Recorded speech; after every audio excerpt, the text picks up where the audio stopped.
日本和菲律宾8号在马尼拉进行2+2会谈，并签署互惠准入协定，允许两国在对方领土上部署军队。在这次会谈前，菲律宾海警舰艇继续在仙宾礁附近挑衅，并反咬一口称中国意图恐吓菲律宾。美国的盟友近年来不断在中国周边互相签署所谓互惠准入协定，有何图谋？来看报道。日本外相上川洋子、防卫大臣木原忍和菲律宾外长马纳罗、防长特奥多罗于8号在菲首都马尼拉举行日菲外长防长2+2磋商。在此期间，日本外相上川洋子与菲律宾防长特奥多罗签署互惠准入协定，菲律宾总统马科斯也出席签署仪式。互惠准入协定将允许两国在对方领土上部署军队。菲方称，这是关乎两国安全关系的里程碑式协定。互惠准入协定这种军事协议并非日本首创，而是源于日本与美国签署的驻日美军地位协定。但这份协议只是针对驻日美军的单项协定，日本自卫队不能进入美国境内执行任务，是明显的不平等条约。互惠准入协定被视为准盟友级别的防卫合作协定，涉及军人互访及武器弹药的运输等，将大大简化联合演习的程序。这意味着未来日菲的联合演习将增多。去年，马克思就任菲总统后，推动与日本就此协定进行谈判。目前，日本仅与英国和澳大利亚签署同类协定，菲律宾是首个与日本签署这一协定的亚洲国家。观察指出，由于日菲军力差异巨大，因此这一协定并不对等。例如，以菲律宾的军事实力，几乎无法介入日本周边安全事务。这意味着，这一协定实际上可视为菲方将日本引入南海大开方便之门。协定也包括日方以正式成员身份参加美国和菲律宾举行的肩并肩年度联合军事演习的条款。此前，日方都以观察员身份参与这一演习。中国社会科学院学者张杰告诉深圳卫视记者，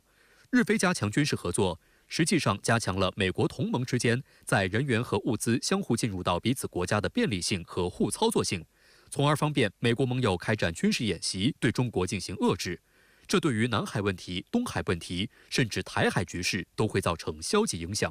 我想可能对于日菲2+2的会谈以及签署相关协议，还不仅要从南海问题来看，更多的要看这个整个美国同盟体系在本地区的一个构建的一种质变。因为实际上，我觉得随着印太战略的加强，实际上美国这种领衔之下，它的同盟体系在本地区的军事合作是在加强的。但实际上，在2023年之前，这种合作更多是一种不断扩大朋友圈，也就是更多的国家加入到美国的这种同盟体系当中，但是从去年开始出现的情况就是深耕细作。菲律宾外交部长马纳罗在协定签署后的新闻发布会上表示，日本支持菲律宾在南海问题上的立场，并主张推动所谓基于规则的秩序。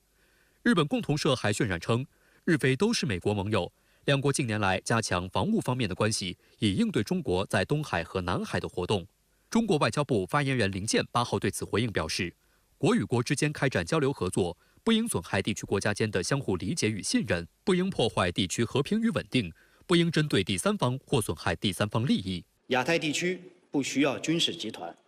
更不需要挑动阵营对抗、鼓动新冷战的小圈子。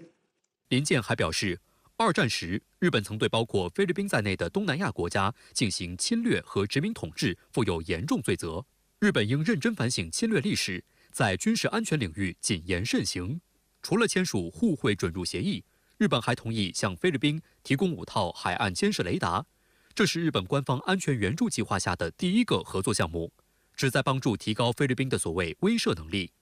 日本官员此前称，这5套固定式雷达将部署在菲律宾5处沿海地点。去年12月，日本自卫队向菲律宾空军交付了一套 FPS-3 MES 有源相控阵远程空中监视雷达系统。这是菲律宾首次部署远程对空监视雷达，日本预计将于2025年交付全部4部雷达。FPS-3 MES 雷达的最大探测距离达到610公里。日本共同社分析认为，日本向菲律宾大力输出防空雷达和海岸监视雷达，未来可通过互惠准入协定共享菲律宾雷达获取的机密情报，尤其是日方目前无法获得的巴士海峡海空情报。菲律宾近来频繁在南海搅起事端，除了美国的背后怂恿外，其海上力量在最近这些年的鸟枪换炮，也在一定程度上成为菲方在南海闹事的底气。今年5月，菲律宾与日本已经达成最大规模的安全协议，由日本方面为菲律宾建造5艘大型巡逻舰，以增强其在南海的巡逻能力。菲律宾军队的整体装备水平较落后，很多装备是美国、日本等国退役的2手装备。例如，菲律宾空军的 P-51野马战斗机是美国北美航空公司上世纪40年代的产品，2战后退役转交给菲律宾空军。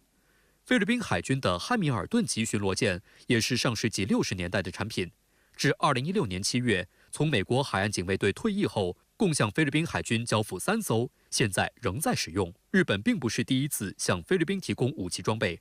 2017年，日本修订自卫队法，允许将自卫队的2手装备免费或低价转让给其他国家。此后，日本分批次无偿向菲律宾提供了12艘巡逻舰。更多的这种海上摩擦是在这种非军事力量，也就是海警或者是执法部门之间的。那实际上是加强海军力量，它更多是一种威慑的作用。所以我们看到，无论是像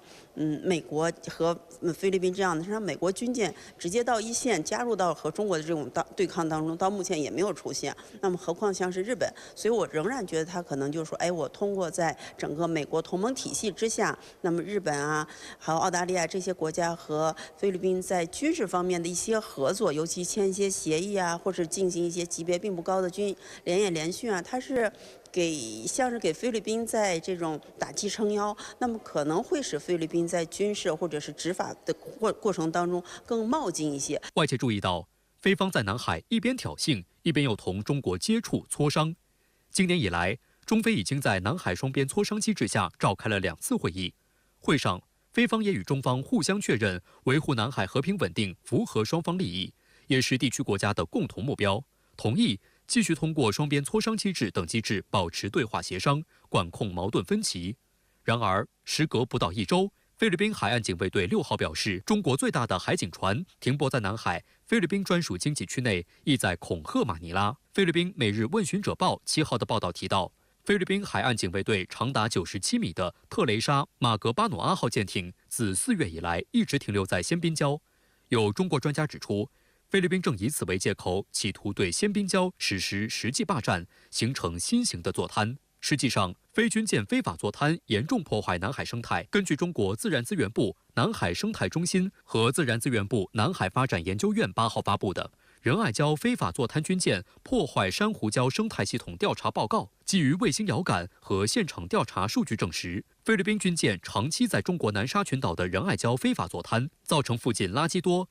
有重金属及油类污染，导致大量珊瑚死亡，珊瑚覆盖面积大幅下降。值得注意的是，菲律宾就仙宾礁炒作中国海警船意图恐吓的时机微妙，距离中菲就南海问题双边磋商刚过去不到1周，且在日菲外长防长2+2会谈之前。对此，中国外交部发言人林健8号回应表示，仙宾礁是中国南沙群岛的一部分，不是菲律宾的专属经济区。中方的军警舰船在仙宾礁附近海域巡航执法，符合中国国内法和包括联合国海洋法公约在内的国际法。虽然在中菲就南海问题进行双边磋商后，菲律宾武装部队总参谋长布劳纳4号表示，菲律宾总统马科斯已下令该国武装部队缓和南海紧张局势，但当前菲国内不同政治力量之间的博弈剧烈，菲律宾是否能够做到真正让其武装部队缓和局势，值得观察。同时，日本与菲律宾8号举行2+2会谈，菲律宾也有借此炒作在南海议题上和域外国家进行更深度捆绑的动机。